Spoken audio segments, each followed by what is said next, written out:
साथियों नमस्कार। बिहार चुनाव की तैयारियां जोर शोर पर हैं। यह ठीक है कि आम चुनावों के मुकाबले इस बार दोनों ही जो प्रमुख घटक दल हैं या गठबंधन हैं, उनके आपस में दलों में कुछ अलग अलग जो घटक दल हैं उनके आपस में कुछ सीटों को लेकर ऊंच नीच के चलते जो सूची आई है उम्मीदवारों की, वो बहुत देर से आई है। बिल्कुल ऐन नामांकन दाखिल करने के वक्त पे आई है। और खास करके महागठबंधन, जिसे पता नहीं महागठबंधन क्यों कहा जाता है, लेकिन बहरहाल उसके अंदर सबसे ज्यादा उठापटक नजर आई, जिसका कारण है कि नामांकन की पूर्व संध्या तक भी यह समझ नहीं आ रहा था कि कौन कितनी सीटें लड़ने वाला है। फिर भी इस वक्त हम ये बात नहीं करेंगे कि सीटों को लेकर क्या चल रहा है, क्योंकि वो आप लगातार खबरों में अपडेट देख रहे हैं और स्थिति लगातार अपडेट हो रही है। आज बिहार के दौरे को लेकर के मैं आपसे बात करना चाहूंगी एक खास मतदाता वर्ग, एक विशेष वोट बैंक की, जो बिहार में पिछले 20 सालों से, यानी आप समझ लीजिए कि जब से एनडीए लालू राबड़ी राज को हटा करके और एनडीए बिहार के शासन में आई है, उसी समय से जिस वोट बैंक को लेकर विशेष नजर भी रहती है और चर्चा भी रहती है। हम बात कर रहे हैं बिहार के महिला वोट बैंक की। एनडीए का जो अपना एमवाई समीकरण है, जिस तरह से आरजेडी का, लालू यादव का विख्यात एमवाई समीकरण, जो राजनीतिक विश्लेषक है, राजनीतिक पंडित हैं, वो दशकों से इसके बारे में लिखते आ रहे हैं, मुस्लिम प्लस यादव, उसके बरक्स एनडीए ने अपना एक एमवाई, अपना खुद का एक एमवाई इक्वेशन, एक समीकरण बनाया था, महिला प्लस युवा। तो आज उसमें से जो एम है, यानी जो महिला वर्ग है, उसकी बात करेंगे और ये समझेंगे कि क्या आज भी पिछले कुछ चुनावों की तरह नीतीश कुमार और नरेंद्र मोदी ने मिलकर जो महिला वर्ग तैयार किया है, एमवाई, जो ये विमेन वोट बैंक, क्या ये आज भी उतना प्रभावशाली रहेगा और महत्वपूर्ण रहेगा या नहीं। सबसे पहले तो यह स्पष्ट करना जरूरी है साथियों कि पहली बार महिला अपने आप में एक वोट बैंक है, उसकी अपनी एक ताकत है, और वो किस वर्ग और किस किस धर्म और जाति और समाज और आर्थिक किस उस समाज के किस किस आर्थिक तबके से आती है, इन सब से इतर महिला अपनी आइडेंटिटीज, जो अन्य उसकी जाति और धर्म और अन्य जो उसकी आइडेंटिटीज हैं, उससे ऊपर उठ करके एक महिला अपने आप में एक वोट बैंक है, एक राजनीतिक ताकत है उसके वोट की। ये अगर पहली बार इसे किसी ने चुनावी राजनीति में साबित करके दिखाया तो वो हैं बिहार के मुख्यमंत्री और एनडीए के बिहार के नेता नीतीश कुमार। बाद में उनकी देखा देखी तमाम राज्यों में इस महिला वोट बैंक को कारगर रूप से बहुत से कद्दावर नेताओं और मुख्यमंत्रियों ने इसको राजनीति में इस्तेमाल किया, चाहे वो ओडिशा में नवीन पटनायक हो, मध्य प्रदेश में शिवराज सिंह चौहान हो, और बाद में तो लगभग सभी ने इसको, इस एक्सपेरिमेंट को दोहराया है। तो क्या 20 साल से भी ऊपर नीतीश कुमार के मुख्यमंत्री बने रहने के बाद, क्या इन तमाम राजनीतिक उतार चढ़ावों के बाद आज भी महिला का वोट नीतीश कुमार के पक्ष में उसी तरह से मजबूती से खड़ा है या नहीं? आज हम इसकी पड़ताल करेंगे। वैसे तो ये बहुत वास्ट, बहुत बड़ा विषय है मित्रों, लेकिन आज हम अपने अड्डा में सीमित रूप में इसके कुछ पहलुओं पर विचार करेंगे।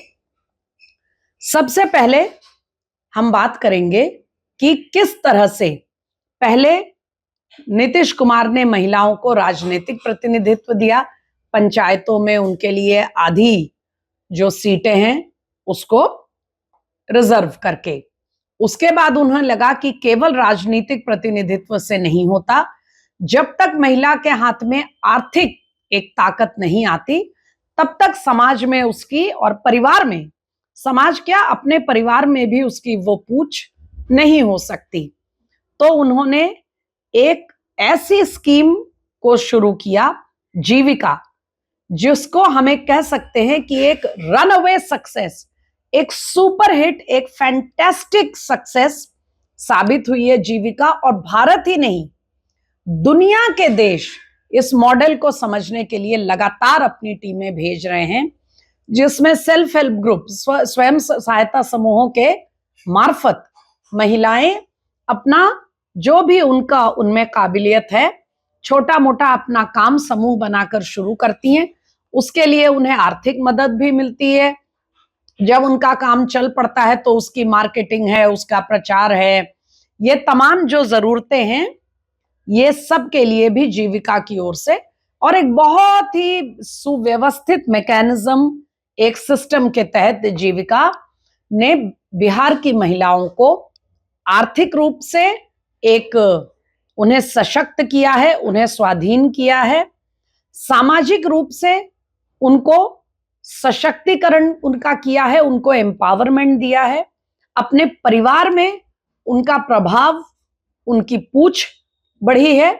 और नियमित रूप से जीविका के माध्यम से जुड़ी रहने वाली महिलाओं को आप बिहार के किसी भी गांव में जाकर देख लीजिए, उनके व्यक्तित्व में, उनके कॉन्फिडेंस में, उनके बातचीत में, उनके विजन में जो आमूल एक परिवर्तन, एक ट्रांसफॉर्मेशन आया है, वो सचमुच अद्भुत है।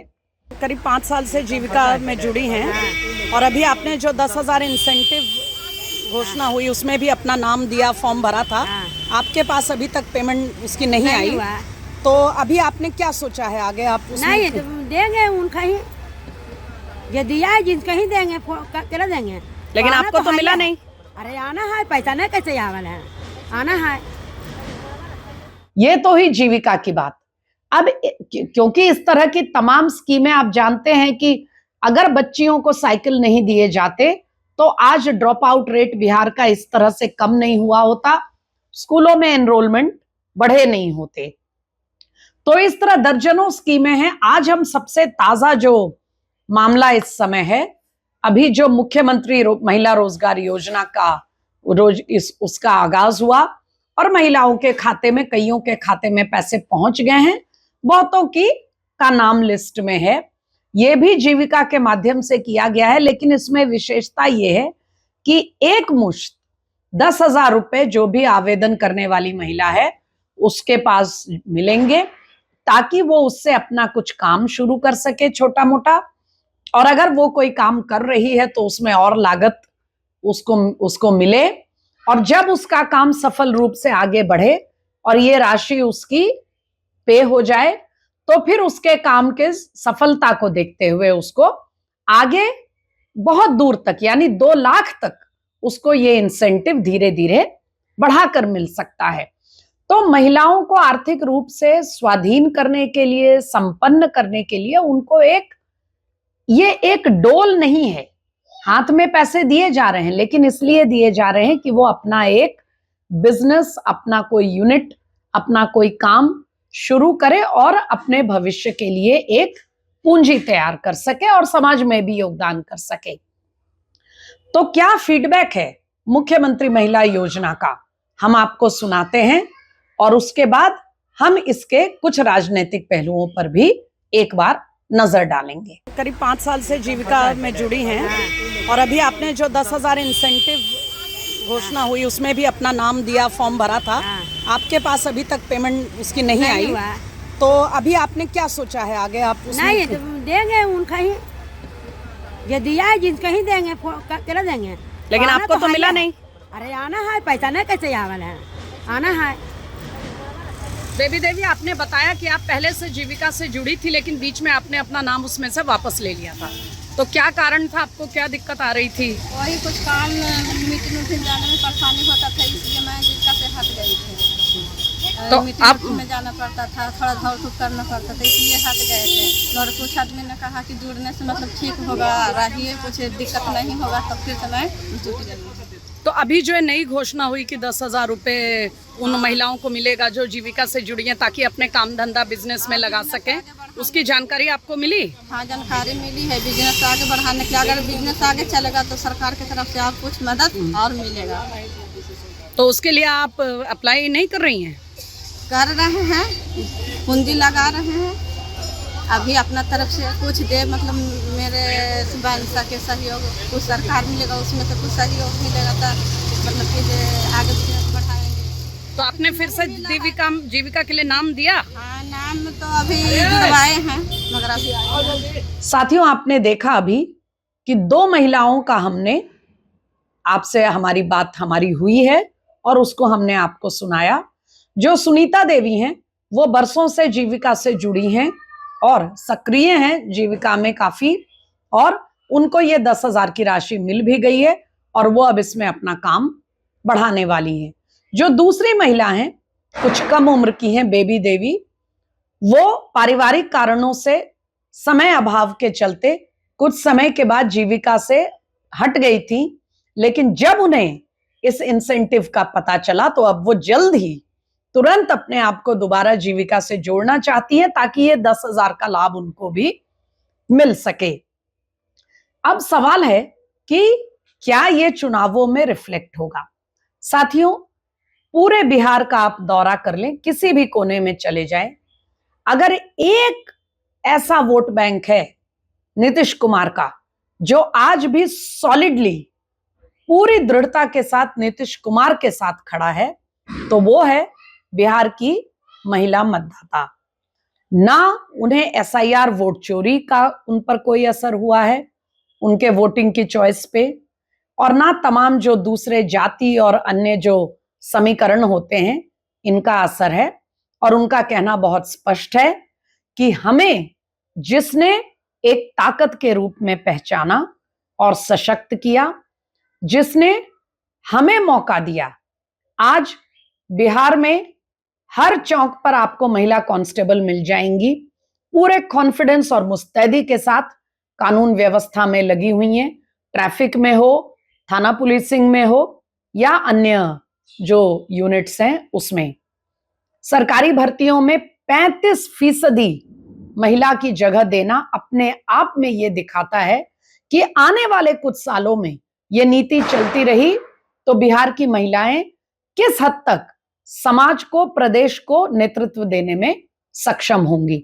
लॉ एंड ऑर्डर की बात हम ज्यादा विस्तार में इसलिए नहीं कर रहे क्योंकि लॉ एंड ऑर्डर का मुद्दा पिछले कई चुनावों से महत्वपूर्ण रहा है, सुर्खियों में रहा है।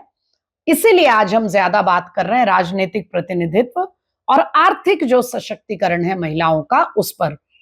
तो साथियों, बिहार के दौरे से ये पहला डिस्पैच हमारा इसी पर केंद्रित है और हमें खुल करके और पूरे कॉन्फिडेंस के साथ ये कहने में कोई गुरेज नहीं है कि कोई भी वोट बैंक नीतीश कुमार और एनडीए से इधर उधर हो, मगर कम से कम इस चुनाव में महिला का वोट नीतीश कुमार के साथ पूरी सॉलिडली उनके पक्ष में है।